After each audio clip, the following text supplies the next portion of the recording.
Hi, and welcome to Jules Voto's Photo Focus. Have you ever wanted a Nikon flagship digital camera, but couldn't afford $5,000 or $6,000 for one? What if I told you you could pick up a Nikon flagship DSLR for under $300? Now, of course, I'm not talking about a brand new camera or the latest camera. What I'm talking about is the Nikon D2XS, which was introduced in the middle of 2006. So it's a 16-year-old camera, but you can find them on eBay for under $300 in mint condition or almost mint condition. Now the one I have here, I purchased about a year and a half ago, and it only has about 5,500 shutter actuations, and it's in mint condition, in perfect condition. And it's a camera I always wanted. I really didn't need it for my work, but it's a camera at the time when it was originally introduced that I really wanted to buy, but it was a little too rich for my blood at the time. It was selling new, I believe, for $5,000. So I picked this one up, like I said, about a year and a half ago. It's a 12 megapixel camera with a crop sensor, Nikon DX. Nikon calls it DX. Okay, it's an APS-C sensor. So it has a multiplication factor of 1.5. So your 50 millimeter lens will give you the field of view of a 75 millimeter lens. But it's a Nikon Pro body, which means it has a built-in vertical grip and vertical shutter release and controls. It has an additional LCD on the back where you set your ISO, your white balance, and your quality. Now this camera doesn't have live view.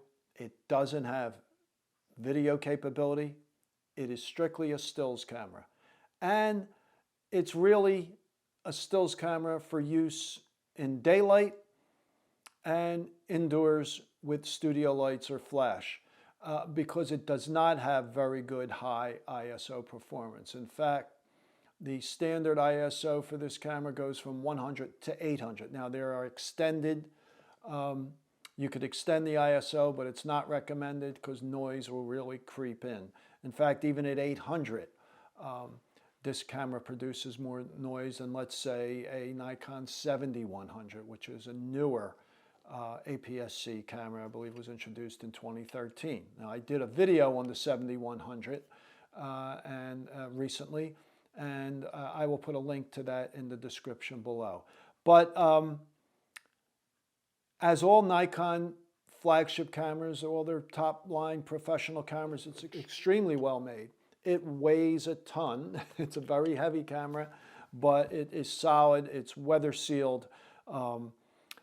You don't have to dive into the menus as much with these older DSLRs. For example, to change your metering mode, there's a little switch on the side of the prism. To change your focus modes, there's a switch on the back of the camera. So you don't have to go into the menus as much as you do with the newer cameras. It shoots at full resolution at 5 frames a second. There is also what they call a high-speed crop mode, and that will give you 8 frames a second at reduced resolution. It then becomes about a 7 megapixel camera. It has 11 autofocus sensors spread across the viewfinder that cover most of the frame. When you go to that crop mode, that reduces to 9, okay, and they're all crossed type. The two, there's a total of 11, 9 are cross type, and when you go to that crop mode, you just have the 9 cross types. You lose the 2 outer sensors. It takes just a single compact flash card. I mean, I'm not going to go over every feature of this camera. Has a lot of options. It has a voice memo capability that you can record up to 60 seconds. If you're out shooting and want to just give some details on the subject or whatever, you can just record that, and that is attached to the file. It's a voice file attached to your RAW or JPEG image. Is this camera a good buy today? For under $300, I think so. But if I wanted to pick up an older camera, an APS-C camera in the Nikon line, I think I would more likely go with the 7100. It's about $100 more.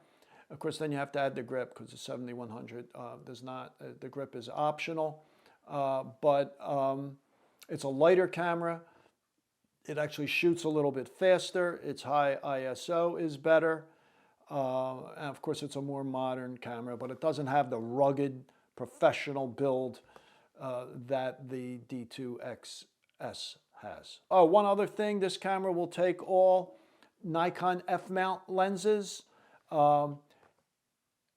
including manual focus lenses. However, it will not take the pre-AI lenses. They must be AI, AIS, or AI'd lenses. That's lenses that were originally non-AI that were converted to AI. Okay, so that's it for this video. I hope you enjoyed it. If you did, please give it a thumbs up and subscribe to my channel. I come out with a new video every Wednesday morning at 11 a.m. So I will talk to you next time.